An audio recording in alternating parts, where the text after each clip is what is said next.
On the morning wake up, Bjorn and Tabs, and a special guest joining us via Zoom. And I've already stumbled over your name once this morning, so I'm going to get it right here. Sue Van Schreven from Orphans Aid Perfect. International. Look at you Thank go. you. Good morning, Bjorn. Hey, so great to have you on, Sue. Thanks for joining us on the show. Now, next week, I'm sure a lot of people will have already picked up on this, but I'm not going to be on air. I'm going to be heading, first of all, to India, Calcutta, with Sue and the team from Orphans Aid, and then about a week or so from there, we'll be starting our trek to Everest Base Camp together. So we've had a few Zoom calls lately, Sue, working out all the details of that. But before we get into the trip, which we'll get to coming up, can you give us a bit of an idea for anyone who's never interacted or heard of Orphans Aid International before? What is it that you guys do and kind of specialize in, and where around the world are you kind of working and being involved? Thanks, Bjorn. So cool. So Orphans Aid International, this is our 20th year. So that's why we're having this epic climb up to base camp, because we're turning 20. So, well, we've turned 20. It's sort of, but officially next around the time of our climb. So over 20 years ago, we became aware, my husband and I, of orphaned children living in hospitals in Eastern Europe.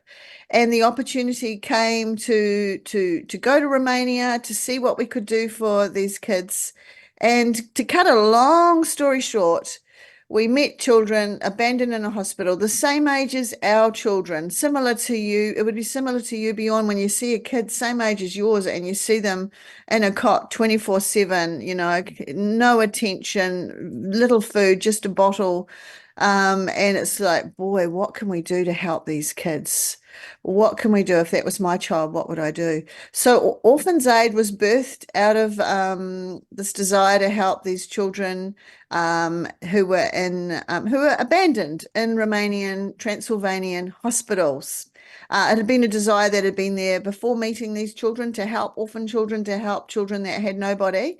But the spark came in 2001, actually, on my first trip to Romania. And then in 2004, we took the first 6 kids, 4 kids to start with, and another 2 came into our home in Romania. And from those first 4, we've gone to around looking after about 5,000 a day around the globe in different countries.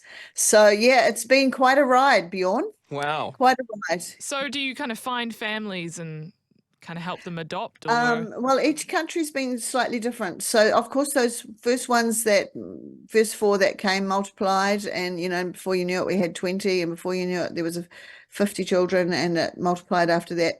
So each country or nation has had different needs and different solutions to the child abandonment or the child poverty, the orphan children. So in Romania, yes, it's been adoption, trying to place them in families. Family strengthening is a huge part of what we're doing, trying to stop children from being abandoned in the first place. Why has mum left them at the hospital?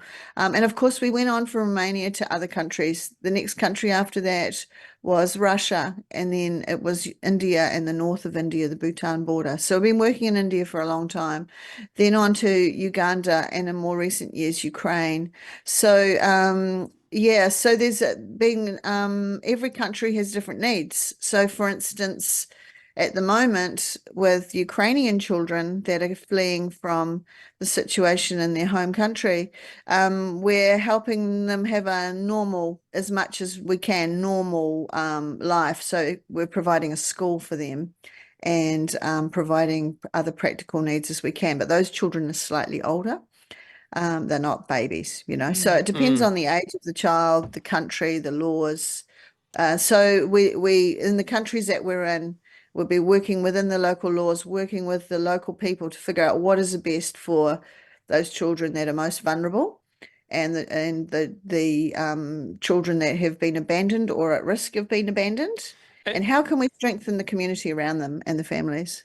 I mean, 20 years, is what this trek to Everest Base Camp is sort of about. And we're going to get to the fundraising side of that coming up, so stick around. But, you've been doing this a long time, and you talk about these kids when you first met them and saw them, and your heart breaks, and you're like, we have to do something. So you do. Yeah. And now those kids will be adults, right? Yeah, And they are. you must And they Facebook me, and we, I Yeah. can't wait to see them. And we had a wedding. I didn't get to that wedding. The wedding date got changed, but there was one of the early girls from Kasakiwi in Romania. She got married. She's happily married, and some of them are out in their own flats now. And they're like your family. They really are. So Wow. yeah, I can't wait to get back to see some of those older ones. And in fact, Bjorn, when we're in India next week, you'll meet some of the children that we met there 17 years ago, and they've got their own kids now. So Wow. I was just blown. I was just so rapt to see them a few weeks back, Oh, amazing. second generation. Yeah, it's so cool when you see the fruit of, the fruit of your work. Yeah. Oh, well, I'm really looking forward to it. And yeah, we're going to Calcutta as we're going to be in India and seeing some of the programs. And yeah, I'll be really looking forward to meeting some of those people and hearing the story and how their life has taken a very different turn after being in touch with Orphans Aid. So just to give you a bit of an intro for anyone who's like, oh, okay, that's what they do. That's what Orphans Aid is all about.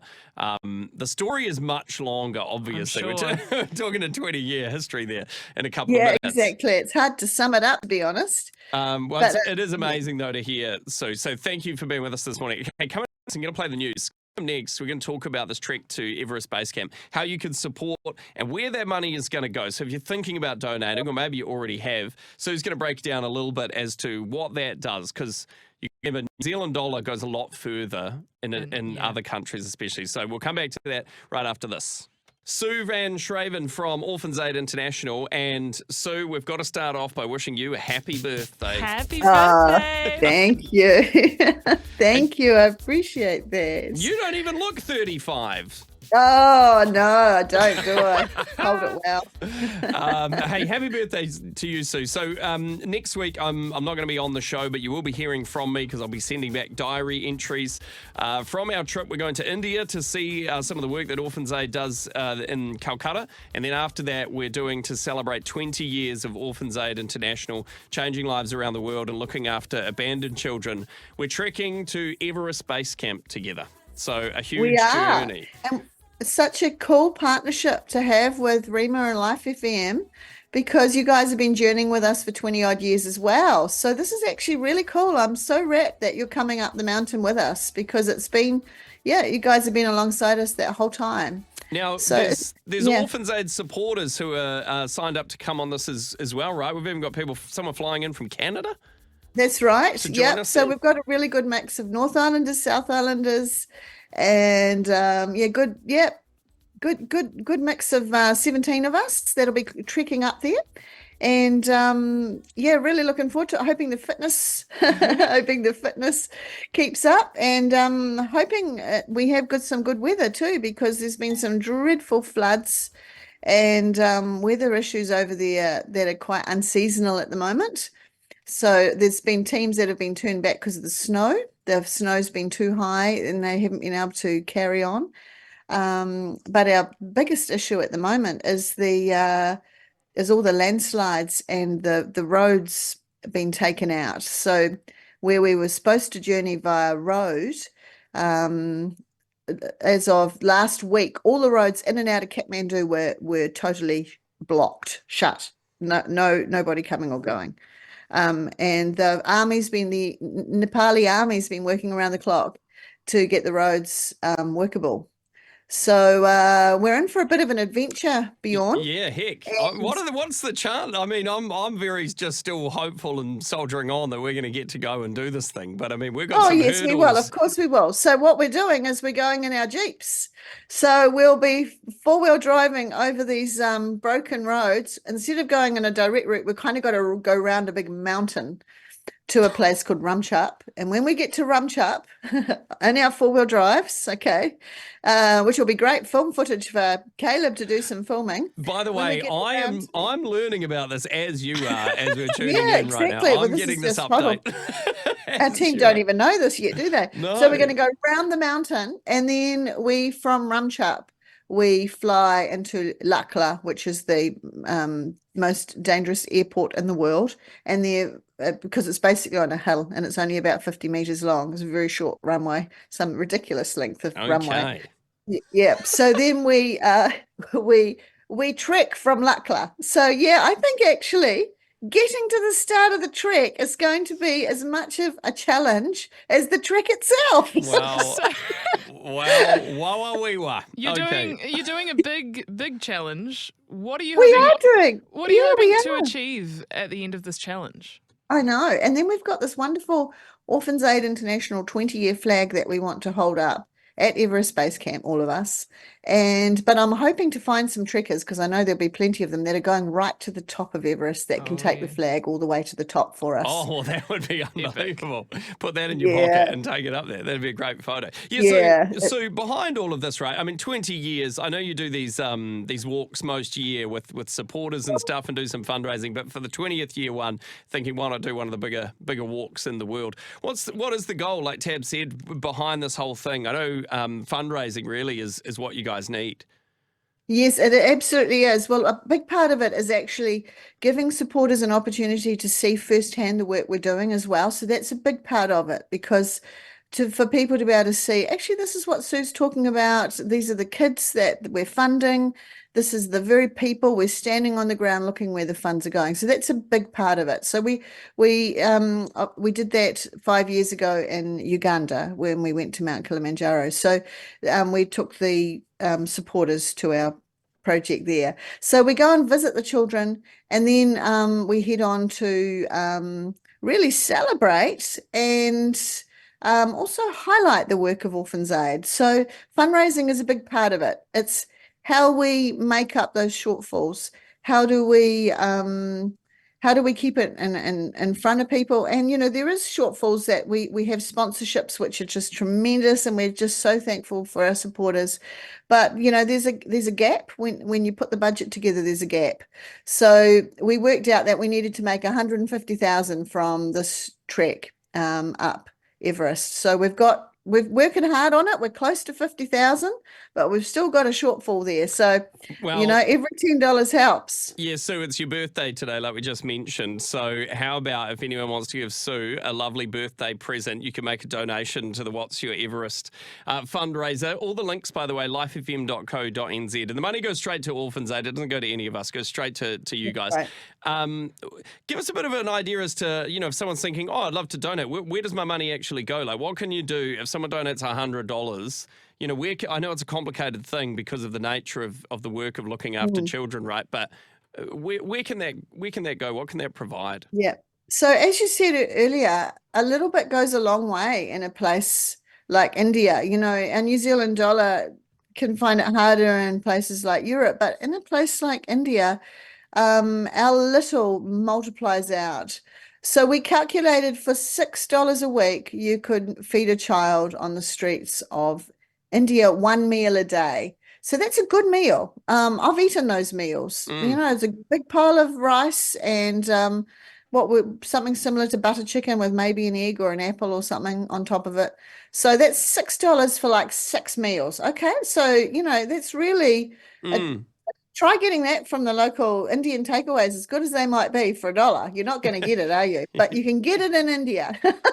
Yeah, that's so awesome. we can, for what was the question, for $100, you're really feeding 3 kids for a month on the streets. Okay? Wow. Which is Or you life-changing, right? It is. It actually really is life-changing because you're potentially stopping those children from begging, from selling themselves.